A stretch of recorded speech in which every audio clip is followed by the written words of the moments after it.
আল্লাহ জাল্লা শানুহু বলেন, ইয়াউমা নাদউ কুল্লু উনাসিন বিইমামিহিম।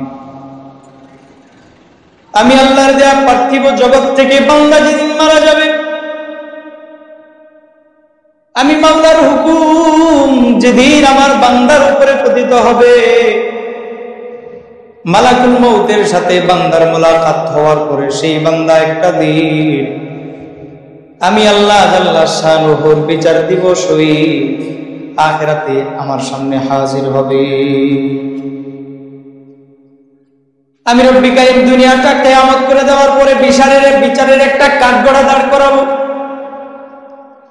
আদালতে কিবরিয়া আমি মাওলা পাক স্থাপন করব, যেই আদালতে দুনিয়ার সামান্য মূর্খ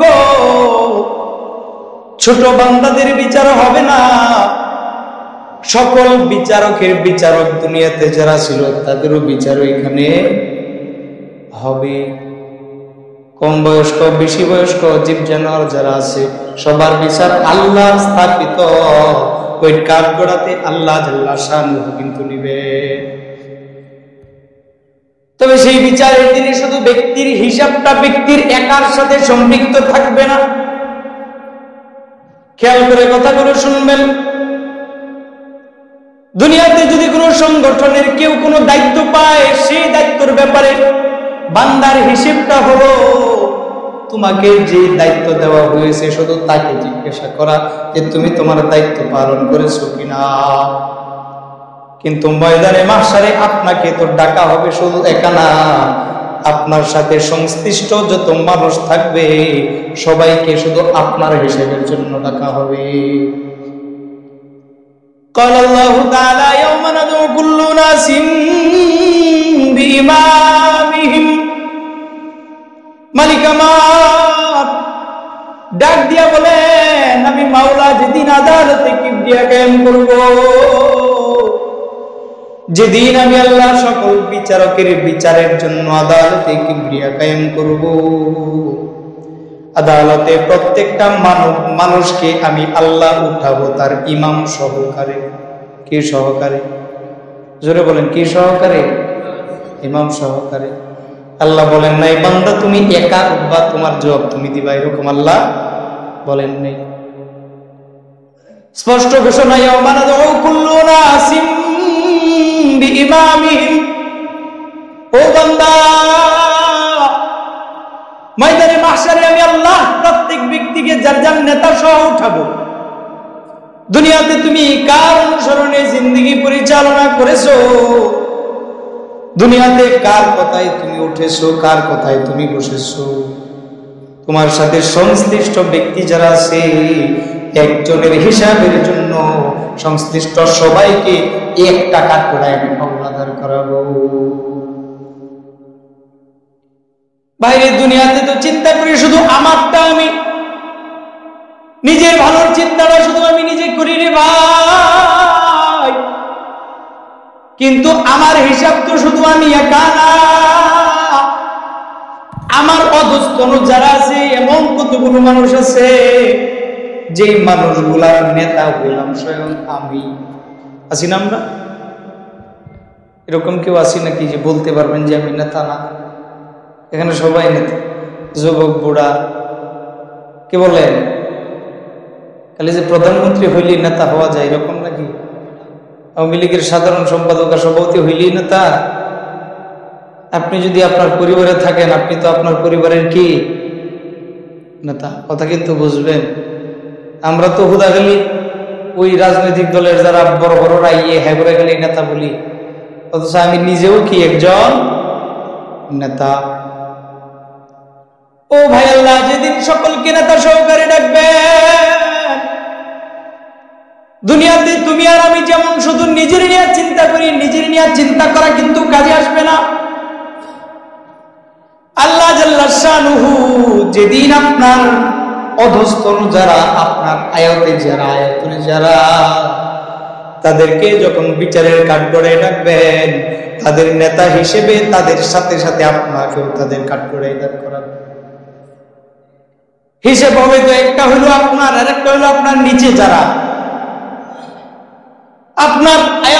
আছে আপনি যাদেরকে পরিচালনা করেন, আপনার হিসাব আপনি দিবেন।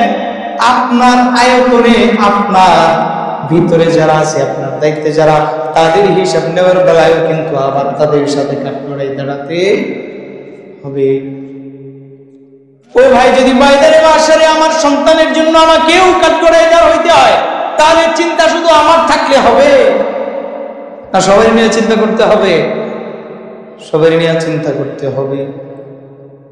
ভাইরের সমাজের দিকে যদি লক্ষ্য করি, মুসলিম সমাজে মুসলিমদের ধর্মীয় উপায়, একজন মুসলিম ছাড়া আর কোন মুসলিম নামাজে যায় না। দিনের মাহফিলে আসলে দিনের মাহফিলের মানুষ নাই।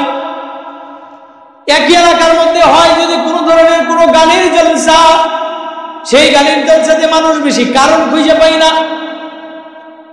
এমন কি কারণ আছে রে ভাই, যে কারণটারে ধরা যায়, যে এই কারণটা উল্লেখ করে বলবো যে এই কারণে মসজিদের মধ্যে মুসল্লি নেই, মুসল্লি কম? এমন কি কারণ আছে যেই কারণটা উল্লেখ করে বলবো যে এই কারণে আমাদের এই মাহফিলের মধ্যে মানুষ কম হয়? এমন কি কারণ আছে রে ভাই, যে কারণের কারণে গানের মধ্যে মানুষ বেশি হয়? কি কারণ? সমাজে অনৈতিকতা, আল্লাহ ভীরুতা, দিন মুখিতা, মসজিদ মুখিতা মানুষের ভিতরে কম কেন? এটার কারণ কি?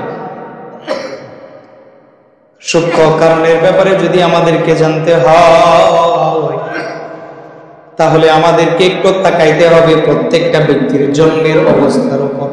কোন অবস্থার উপর? কোন অবস্থার উপর? জন্মের অবস্থার উপর। প্রত্যেকটা মানুষের জন্মের অবস্থার উপর তাকাইতে হবে। কেন? প্রত্যেকটা মসজিদ মহল্লায় প্রতি 5 ওয়াক্ত নামাজের মধ্যে মুসল্লি হয় মাত্র সামনের কাতারে 1 কাতার। আনুমানিক কয়জন মানুষ? 20 থেকে 25 জন এরকমই তো হবে, কি বলেন? কিন্তু একটা মসজিদ মহল্লাতে মানুষ কি মাত্র 20-25 জন? বহু লোক। জুমাবারে সবাই যদি আসে, মসজিদে জায়গার সংকলন হয় না, কিন্তু ওয়াক্তিয়া নামাজে মুসল্লি নাই। কারণটা কি? মাহফিল করলে এটাতে মানুষ পাওয়া যায় না, দিনের কথা শুনবে এটা পাওয়া যায় না। একই মহল্লায় মুড়ে বাজারে আড্ডা চলতেছে, দিনের মাহফিলের কোনো মূল্যায়ন তাদের ভিতরে নাই। কিন্তু একই মহল্লায় যদি পার্শ্ববর্তী ভাবে কোনো গানের আসর জমে, ওইখানে মানুষ কম থাকে না বেশি থাকে? কারণটা কি? ওজাহাতটা কি? এমন কারণ আছে যেই কারণে দিনের দিকে মানুষ মুখী না, দিনের কাজের দিকে মানুষ বিমুখতা প্রদর্শন করে এবং গুনাহের দিকে মানুষ ধাবিত হয়? কারণটা কি? বান্দা, এই কারণটাই জানতে হলে যেতে হবে আপনার আমার জন্মের কাছে। কোথায় যেতে হবে? জন্মের কাছে। সরদারে দো আলম নবী হাবিবে কিবরিয়া জনাবে মুহাম্মদুর রাসূলুল্লাহ সাল্লাল্লাহু আলাইহি ওয়াসাল্লাম বলেন, কুল্লু মাউলুদিন ইউলাদু আলা ফিতরাতিল ইসলাম। এই দুনিয়াতে আল্লাহ জাল্লা শানুহুর যত ধরনের যত বান্দা দুনিয়াতে প্রথম আসে, কিসের মাধ্যমে আসে বলেন না? জন্মের ধারায় আসে। এই দুনিয়াতে আল্লাহ জাল্লা শানুহু যত বান্দা জন্মের মাধ্যমে দুনিয়াতে আসে, সরদারে দো আলম নবী বলেন, কুল্লু মাউলুদিন ইউলাদু আলা ফিতরাতিল ইসলাম। প্রত্যেকটা আল্লাহর বান্দা জন্মের সময় ইসলামী মেজাজ নিয়া দুনিয়াতে আসে। কেমন মেজাজ নিয়া? জোরে বলেন, কেমন মেজাজ নিয়া? ইসলামী মাইন্ড, ইসলামী চিন্তাধারা, ইসলামী চেতনা নিয়ে তারপরে প্রত্যেকটা শিশু এই দুনিয়াতে আসে, দুনিয়াতে জন্মগ্রহণ করে।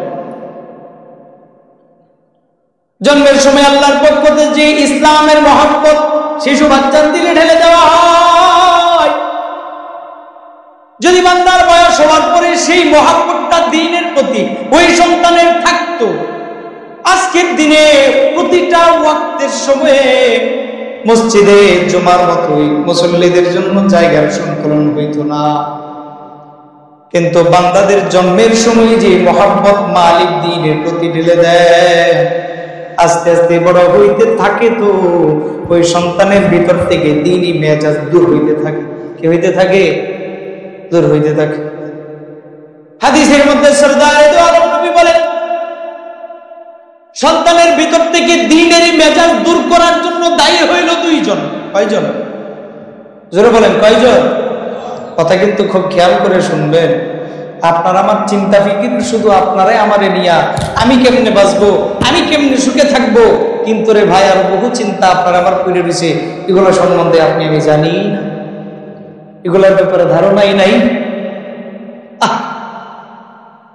আল্লাহ, বর্তমান মুসলিম সমাজের যে অবস্থা, বড়ই আফসোস হয়, আমরা আমাদের দায়িত্ব সম্বন্ধে কিচ্ছু জানি না।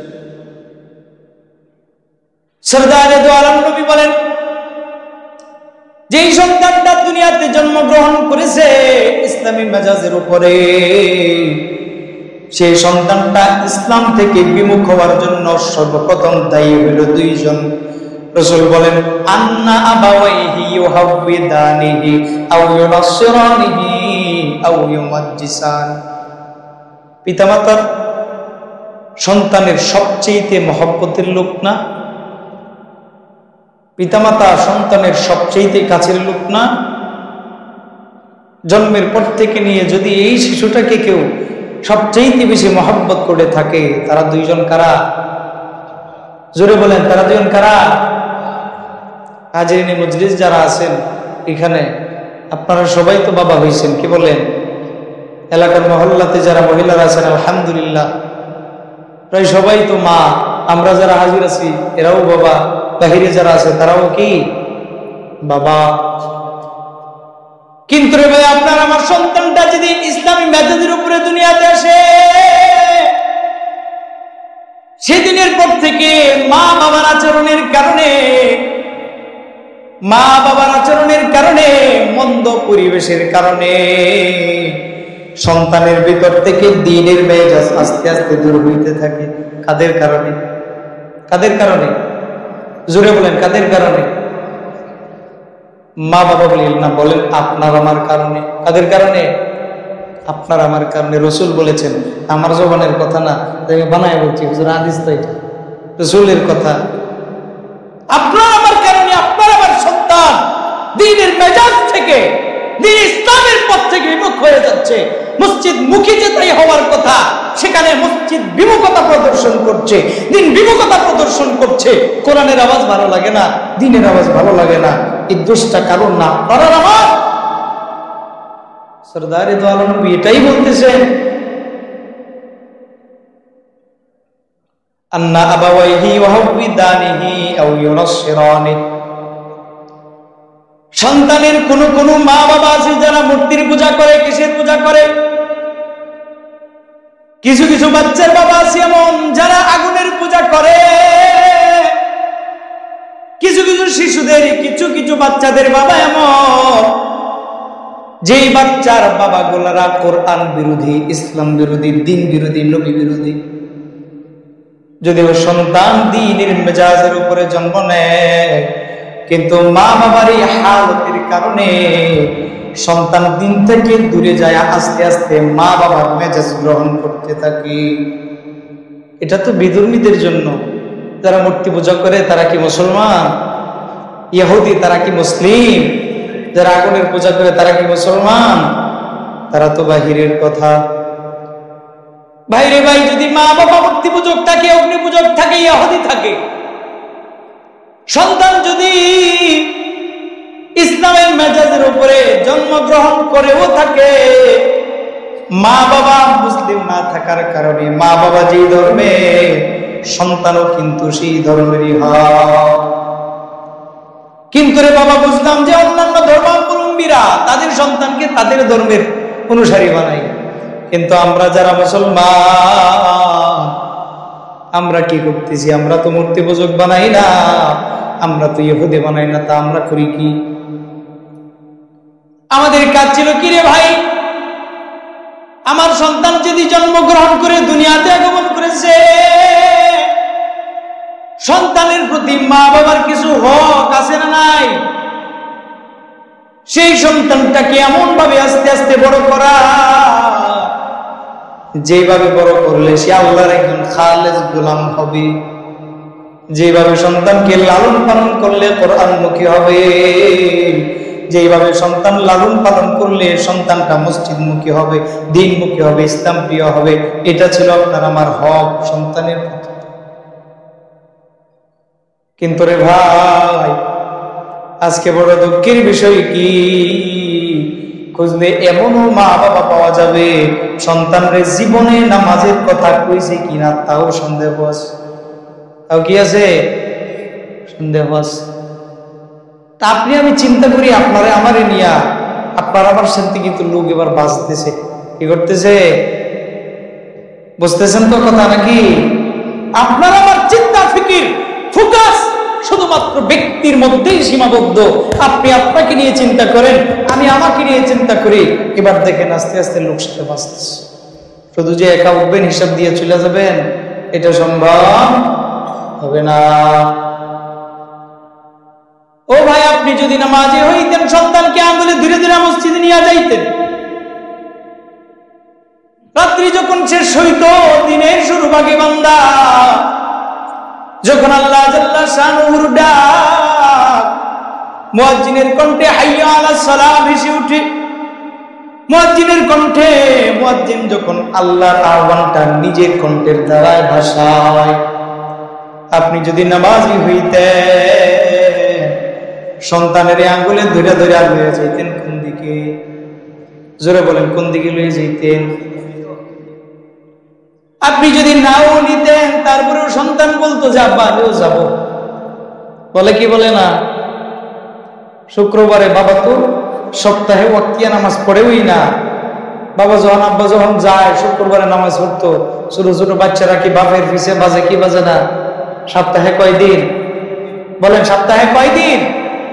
সপ্তাহে একদিন যদি বাবার সাথে সন্তান শুধু শুক্রবারে মসজিদে যাওয়ার জন্য জের ধরে, যদি বাবা দৈনিক 5 বার মসজিদে যাইতেন, সন্তান যাইতো কি যাইতো না? যদি বান্দা তুমি নামাজি হইতা, তোমার আঙ্গুলে ধীরে ধীরে সন্তানও কিন্তু তোমার মসজিদে যাইতো। তুমি নামাজি হইলে সন্তান তোমার নামাজি হইতো রে ভাই। তোমার সন্তান যদি তোমার সাথে হাইটা হাইটা মসজিদে যাইতো, জন্মের সময় তার যেই ইসলামী মেজাজ থাকতো ওইটা জারি থাকতো, জারি ওইটা চলমান থাকতো। কিন্তু এখন ফজর বেলায় সন্তান ছোট মানুষ আগে ঘুম থেকে ওইটা দেখে আজান হইতেছে, কিন্তু তার বাবা এখনো খেতা কম্বল লইয়া বিছানা। সন্তানের মেজাজ তো ছিল দ্বীনি মেজাজ, ইসলামের মেজাজ, কিন্তু তুমি এমন পিতা হইছ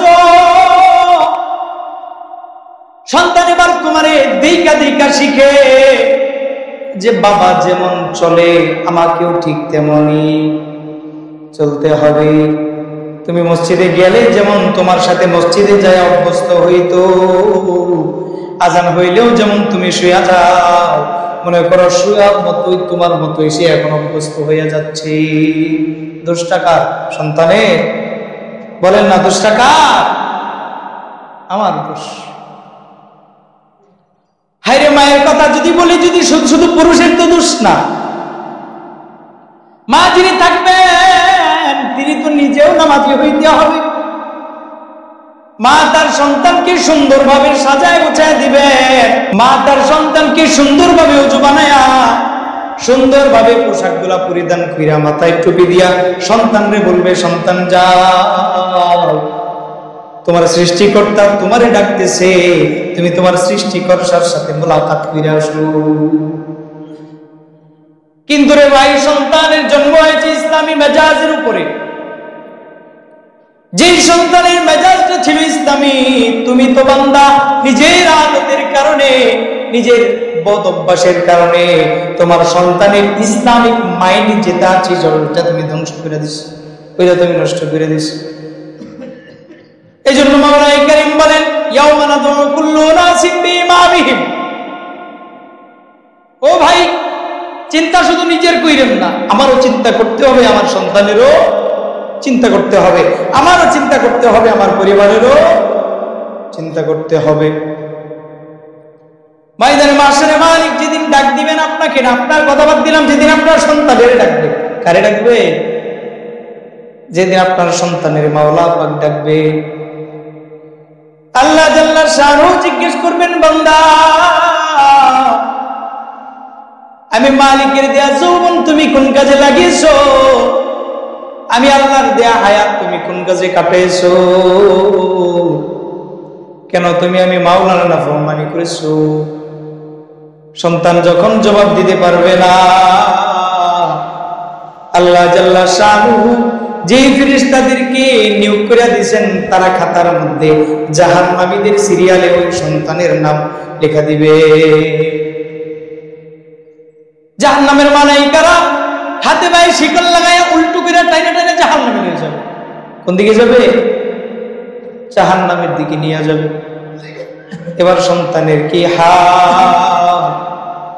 সন্তান পিছন ফিরে ডাক দিয়া বলবে, মাওলা গো একটু সময় আমার দরকার। যদিও কোরআনের তর্জমা এরকম না, কিন্তু আমি ভাবটা পুরোটা বোঝানোর জন্য এমন ভাবে বলতেছি। সন্তান বলবে, আমার একটু সময়ের দরকার। মাওলা বললেন, কি দরকার তোমার, কি দরকার? এবার সন্তান মাওলা পাকের ডাক দিয়ে বলবে, মাওলা গো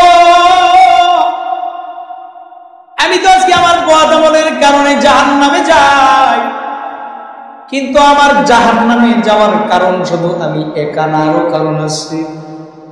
বুঝতে পারতেছেন নি ঘটনা কোন দিকে যাইতেছে? বুঝতে পারতেছে? সন্তান বলবে, মাওলা গো শুধু আমার বদ আমল আমার কারণ না, কিছু কিছু ব্যক্তি আছে যে ব্যক্তিগুলো আজকে আমার জাহান্নামে যাওয়ার কারণ। وقال الذين كفروا ربنا أرنا الذين أضلانا। আল্লাহর কওল, আল্লাহ কোরআনে বলেছেন, জাহান্নামীরা মাওলা পাকের ডাক দিয়া বলবে, মাওলা গো রব্বানা আরিনাল্লাযাইনি আযাল্লানা।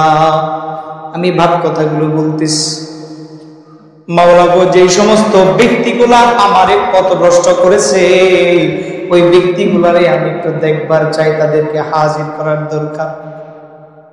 আল্লাহ পাকের কাছে জাহান্নামী সন্তান বলবে, আল্লাহ জাল্লা শানহুকে বলার পর মাওলা পাক বলবেন, কারা কারা ব্যক্তির নাম বলবে। আল্লাহ গো আমি তো দুনিয়াতে আমার পিতা মাতার অনুসরণ করেছিলাম, মাওলা গো দুনিয়াতে তো আমি অমুক নেতার অনুসরণ করেছি। আল্লাহ জাল্লা শানহুর কাছে বান্দা বলবে, মাওলা গো আমি তো অমুক মূর্তির পূজা করেছি, আমি তো আগুনের পূজা করেছি, আমি তো সূর্যের পূজা করেছি।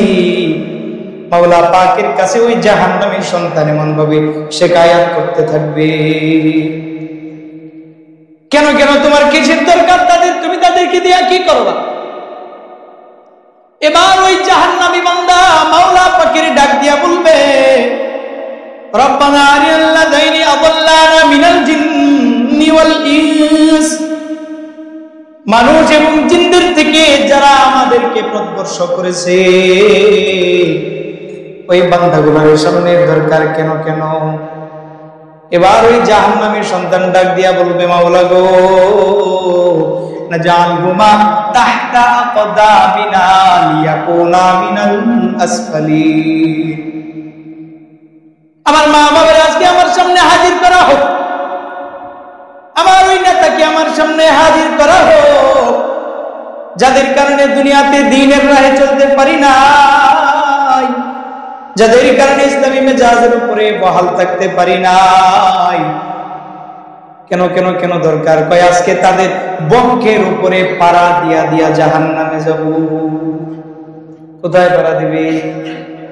বক্ষের উপরে। আপনার সন্তান আপনারে ডাকাবে, হাই আপনার সন্তান আপনারে ডাকাবে, তার সামনে শোয়া দেওয়া হবে। আপনার সন্তান আপনার বুকের উপরে পাড়া দিয়া দেওয়া দিয়া জাহান্নামে যাবে। আপনি তো চিন্তা করেন আপনি নিজের নিয়া, ভালো মন্দের চিন্তা তো শুধু আপনার নিজের, কিন্তু রে ভাই মনে করেন যে সন্তান যদি আপনার বুকের উপরে পাড়া দিয়া জাহান্নামে যায়, আপনারে জান্নাতে তুই সন্তান জাহান্নামে যাবে। কি বলে? আপনারা কি জান্নাতীয় সন্তান জাহান্নামে যাবে নাকি জাহান্নামে লইয়া যাবে? জাহান্নামে লইয়া যাবে। ভাই আপনি আমি তো চিন্তা করতেছি কেবলমাত্র আপনার আমার, কিন্তু আপনার আমার চিন্তাটা আপনার আমার মধ্যে সীমাবদ্ধ থাকলে চলবে নাকি? না পরিবার নিয়ে চিন্তা করতে হবে, না সমাজ নিয়ে চিন্তা করতে হবে, না রাষ্ট্র নিয়ে চিন্তা করতে হবে? এই সব কিছুর চিন্তা আপনার আমার মাথায় নিয়ে সামনের দিকে অগ্রসর হইতে হবে।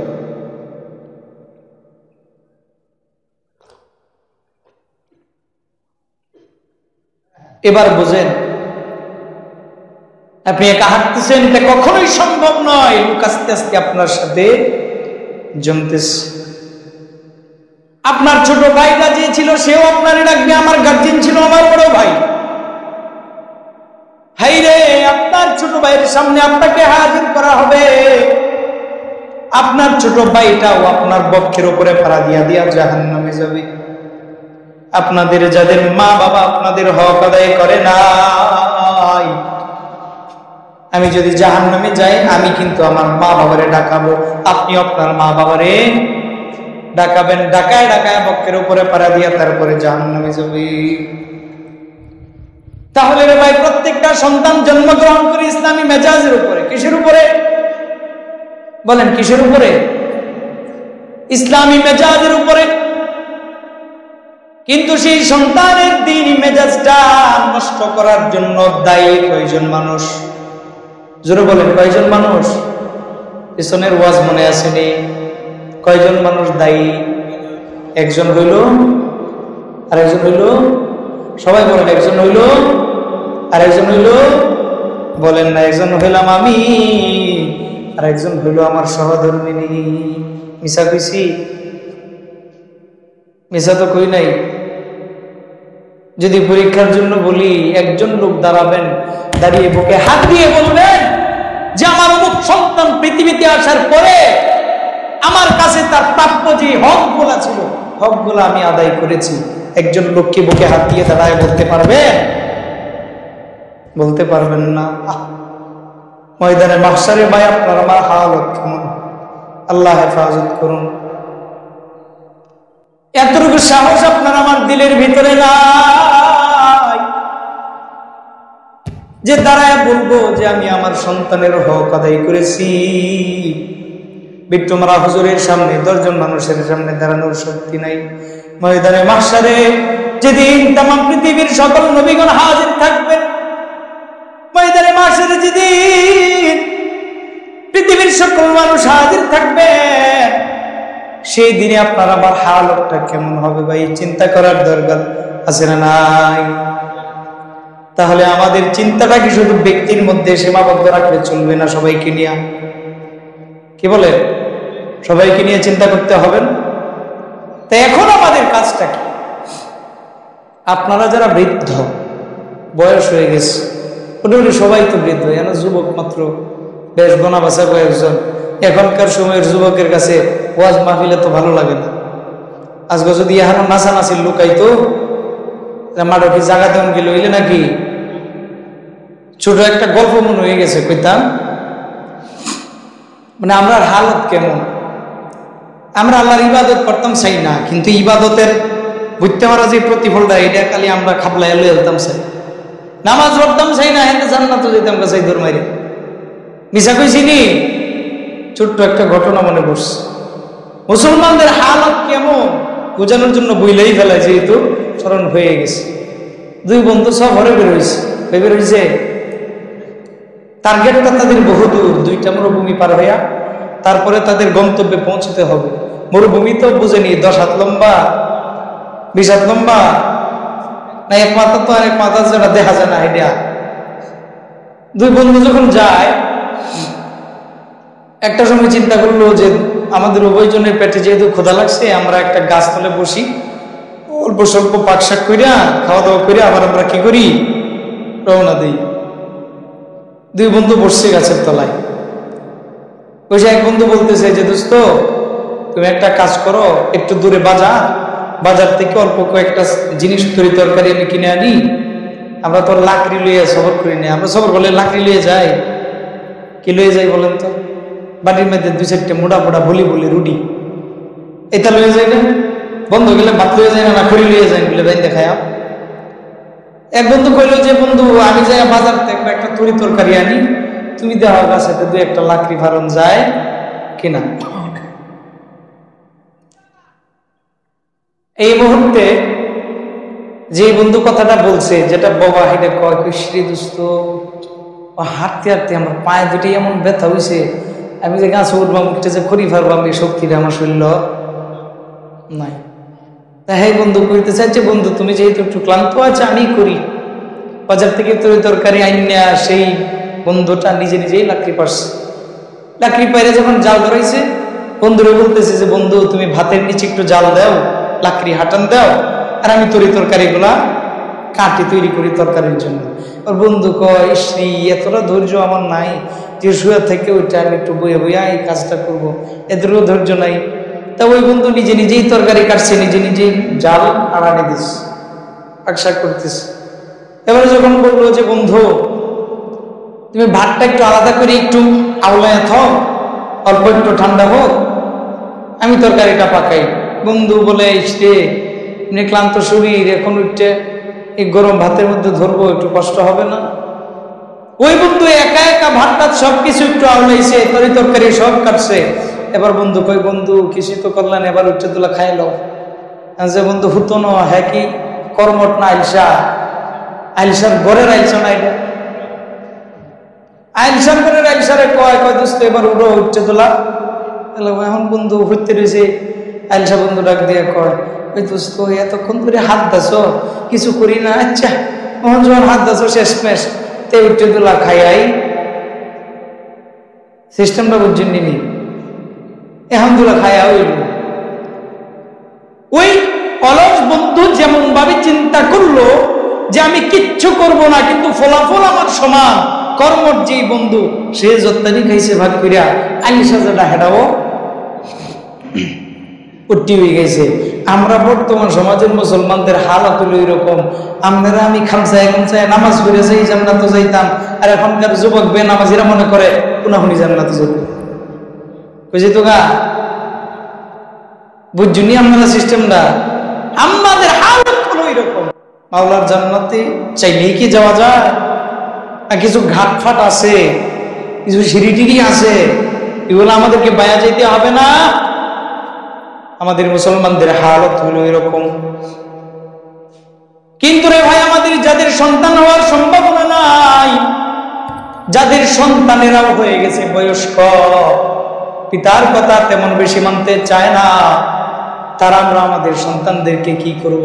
যারা ছোটবেলা থেকেই আমরা আমাদের সন্তানের হক আদায় করতে পারি নাই, আমাদের যাদের সন্তানেরাই বয়স্ক হয়ে গেছে তাদের প্রতিও শেষমেশ আপনার আমার উপদেশ লম্বিত কিছু কিছু হক আছে, গিয়েছে কিছু কিছু হক আছে। এক কথাই সেই হকটা হলো উপদেশ দেওয়া। কি দেওয়া ভাই? কি দেওয়া? উপদেশ দেওয়া। এখানে আপনারা যাদের সন্তানের বয়স 25, 30, 40 হয়ে গেছে, এখন কি আল্লাহ টিপেটা করে ওই সন্তানরে কোনো কথা বানাইতে পারবেন? কোনো কাজ করাইতে পারবেন? তাহলে পদ্ধতি কি? হিকমতের সাথে, একটা কৌশলের সাথে সন্তানকে পাশে বসান। আপনি বৃদ্ধ, সন্তানের বয়স 40 থাকুক বা 50, আপনার সন্তান তো সন্তানই, পাশে বসান, বসায় উপদেশ দেন, এটা মানবে। কিন্তু এখন কি আর লাঠি প্যাটার্ন করে কোনো কাজ করানো, কথা শোনানো সম্ভব? উপদেশ দেওয়া কেমনে? উপদেশ দেওয়া আল্লাহ জাল্লা শাআনুহু সূরাতুল লুকমানের মধ্যে কেমনে পিতা তার সন্তানকে উপদেশ দিবে সেই বিষয়টাই বলতেছেন। হযরত লুকমান হাকিম আলাইহিস সালাম তিনার সন্তানকে পাশে বসায়া সন্তানকে উপদেশ দিতেছে, ইয়া বুনাইয়া লা তুশরিক বিল্লাহি শাইআ। সন্তানের প্রতি বাবার প্রথম যে উপদেশ, লা তুশরিক বিল্লাহি শাইআ, ও আমার সন্তান তুমি তোমার সৃষ্টিকর্তার সাথে আর কাউকে শরীক করো না। কয় নম্বর উপদেশ? 1 নম্বর উপদেশ। 2 নম্বর উপদেশ দিয়েছেন ওয়াকিমুস সালাহ, নামাজ কায়েম করো। 2 নম্বর উপদেশ কি? আরো জোরে বলেন কি? ওয়া আতুজ যাকাত, সন্তান তুমি যাকাত আদায় করবা। ওয়া তা'মুরুনা বিল মারুফি ওয়া তানহা আনিল মুনকার। পুরাটা আয়াত আমি তিলাওয়াত করি নাই, আমি শুধু বিষয়গুলো বলে যাইতেছি। সন্তান তুমি মানুষদেরকে সৎ কাজের আদেশ করবা, ওয়া তানহা আনিল মুনকার, তুমি মানুষদেরকে মন্দ কাজ থেকে বাধা দিবা। এক নাম্বার লা তুশরিক বিল্লাহি শাইআ, দুই নাম্বার আকিমিস সালাত, নামাজ কায়েম করবা। ওয়া আতুজ যাকাত, যাকাত আদায় করবা। তা'মুরুনা বিল মারুফি ওয়া তানহা আনিল মুনকার, সৎ কাজের আদেশ দিবা এবং অসৎ কাজ থেকে বাধা দিবা। পাঁচটা কাজ। কয়টা কাজ বলেন? কয়টা কাজ? পাঁচটা কাজ। ও ভাই, আজকে আপনার আমার সন্তানের জ্ঞানহীন কতটা দ্বীনের ব্যাপারে। আপনার আমার সন্তান জানে না যে কোন কোন কাজ করলে আল্লাহর সাথে শিরিক হয়ে যায়, কোন দিকে গেলে মাওলার জাতের সাথে শিরিক হয়ে যায়, কোন কথার মাধ্যমে মাওলার সিফাতের সাথে শরীক হয়ে যায়। আপনার আমার সন্তান আল্লাহর সাথে শরীক হবে এমন কাজের ব্যাপারে অবগত নয়, এমন কাজের ব্যাপারে তারা জানে না। কি করে না? জানে না।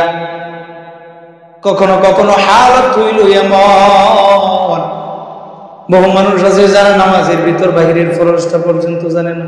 কি করে না? ফরজটা পর্যন্ত জানে না। ইবাদতের তো বাড়াই নাই, সন্তান জানে না কি করলে রবের সাথে শিরক হবে।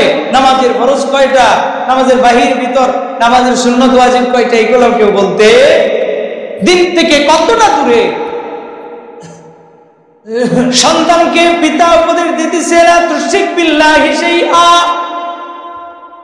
ও আমার সন্তান, আমি পিতার তুমি সন্তানের প্রতি সর্বপ্রথম যে আদেশ সেটা হলো তুমি তোমার সৃষ্টিকর্তার সাথে কাউকে কোনোদিন শরীক করবা না। কাউকে কি করবা না? শরীক করবা না। তুমি শিরিক করবা না। শিরিকের বিভিন্ন ধরন আছে, ওইগুলো আমরা জানি না। শিরিক বিদ্যাত, শিরিক বিসিফাত, শিরিক ফিল ইবাদা, বিভিন্ন দিকের শিরিক আছে। কিছু কিছু শিরিক আছে যে শিরিকগুলো শিরিক বিদ্যাত, কেবলমাত্র আল্লাহর সত্তার সাথে শিরিক। কার সাথে শিরিক? আল্লাহ পাকের সত্তার সাথে শিরিক। আল্লাহ পাকের সত্তার সাথে শিরিক করে কাফেরেরা কারা? হুজুরে বলেন কারা? আমরা কার ইবাদত করি? আরে হুজুরে বলেন কার ইবাদত করি? হিন্দুরা আল্লাহর ইবাদত করেনি, কার ইবাদত করে? মূর্তির ইবাদত করে। ইহুদিরা আল্লাহর ইবাদত করেনি, খ্রিস্টানেরা আল্লাহর ইবাদত করেনি। ওই সমস্ত মুশরিক যারা আছে, ওই মুশরিক গুলা আমার আল্লাহর জাতের সাথে ডাইরেক্ট আল্লাহর সাথে শিরিক করতেছে। কি করতেছে? ডাইরেক্ট আল্লাহর সাথে শিরিক করতেছে। কাফিরেরা তো শিরিক করে শিরিক বিদ্যাত, কিন্তু মাওলার সাথে শিরিকের পর্যায় শুধু কাফিরেরা করে না। বর্তমান সমাজের মুসলমান, বর্তমান সমাজের বহু বহু আলেমেরাও আমার আল্লাহর সিফাতের সাথে শিরিক করতেছে, আমার মাওলায়ে কারীমের ইবাদতের সাথে শিরিক করতেছে। আল্লাহ গায়েব জানে, আল্লাহর নবীও বলেন আল্লাহর নবীও গায়েব জানে। আল্লাহর নবীও কি জানে? গায়েব জানে। গত শুক্রবারের আগে শুক্রবারে আমার মসজিদে গাছতে হয় শুক্রবারে।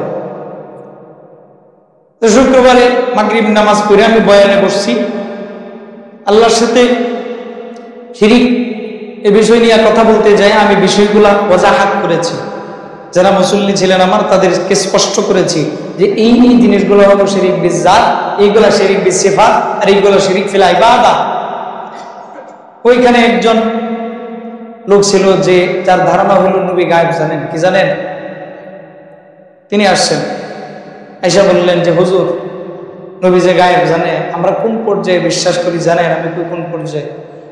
আল্লাহ নবীর যতটুকু গায়েব জানাইছেন নবী অতটুকুই গায়েব জানেন। কথা কিন্তু বুঝবেন।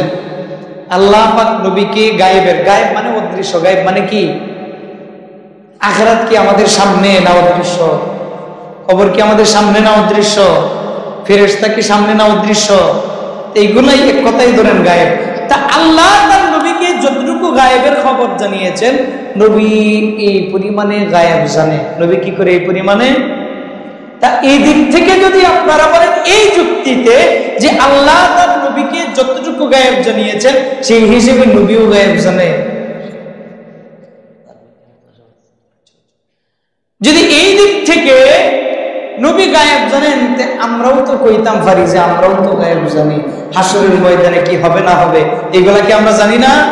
আর এগুলা কি হাজির না গায়েব? গায়েব। তা এই যুক্তিতে যদি নবীও গায়েব জানেন তাহলে তো আমরাও গায়েব জানি, তাহলে তো আমরাও গায়েব জানি। এই যুক্তিতে যদি কেউ গায়েবের কথা বলে তাহলে কি এটা গায়েব জানা হয়? গায়েব জানা। তা গায়েবের সিফাত যদি নবীকে দেওয়া হয়, শিরিক বিল সিফাত, আল্লাহর সিফাতের সাথে শিরিক হয় কি হয় না? হযরত লুকমান আলাইহিস সালাম তার সন্তানকে উপদেশ দেন, এক নাম্বার, লা তুশরিক বিল্লাহি শাইআ। ও ভাই, চিন্তা করেছেন কোনদিন নিজের সন্তানকে পাশে বসিয়ে কোনদিন বলেছেন যে সন্তান তুমি তোমার রবের সাথে কাউকে শিরিক করো না, শরীক করো না। সন্তান তুমি তোমার রবের ইবাদতে কাউকে শরীক করো না। সন্তান তুমি পাঁচ বেলায় মসজিদে যায় নামাজ আদায় করো। সন্তান অর্থ হইলে যাকাত দাও। ও আমার সন্তান, সৎ কাজের আদেশ দাও, অসৎ কাজ থেকে বাধা দান করো। কোনদিন সন্তানদের বলছিলেন? ঠেলাকে তো সামলান লাগবে সামনে, কথা বুঝছিলেন? তাই এই জন্য করণীয় কি? সমাজে যত ধরনের অপকর্ম, সংস্কৃতি, যত ধরনের মন্দ কাজ দিন দিন বেড়েই চলেছে, এর মূল কারণে হলেন পিতা এবং মাতা সন্তান জন্মগ্রহণ করে দ্বীনি মেজাজের উপরে, কিন্তু মা বাবার দ্বীনিয়ত না থাকার কারণে, পরিবেশ পরিস্থিতি না থাকার কারণে ওই সন্তানটা দ্বীনের রাহে না থেকে দিন থেকে পদচ্যুত হয়ে যায়, দিন থেকে বিমুখতা প্রদর্শন করে, মসজিদ থেকে বিমুখতা প্রদর্শন করে, এমনকি মাঝে মাঝে কোরআনুল কারীমের বিরুদ্ধেও কথা বলতে তারা দ্বিধাদ্বন্দ্ব করেন। তাহলে কি করতে হবে? প্রত্যেক গার্জিয়ান, মা বাবা তার সন্তানদেরকে সাইজ করেন, সন্তানদেরকে বুঝান, উপদেশ দেন। তাদেরকে মা বাবা যদি তার সন্তানদেরকে আয়ত্তে নিয়ে আসেন, এই সমাজে কোনো কুসংস্কার থাকবে না, সমাজে শিরক থাকবে না, সমাজে বেদাত থাকবে না, সমাজে অনৈতিক কোনো অপকর্ম থাকবে না।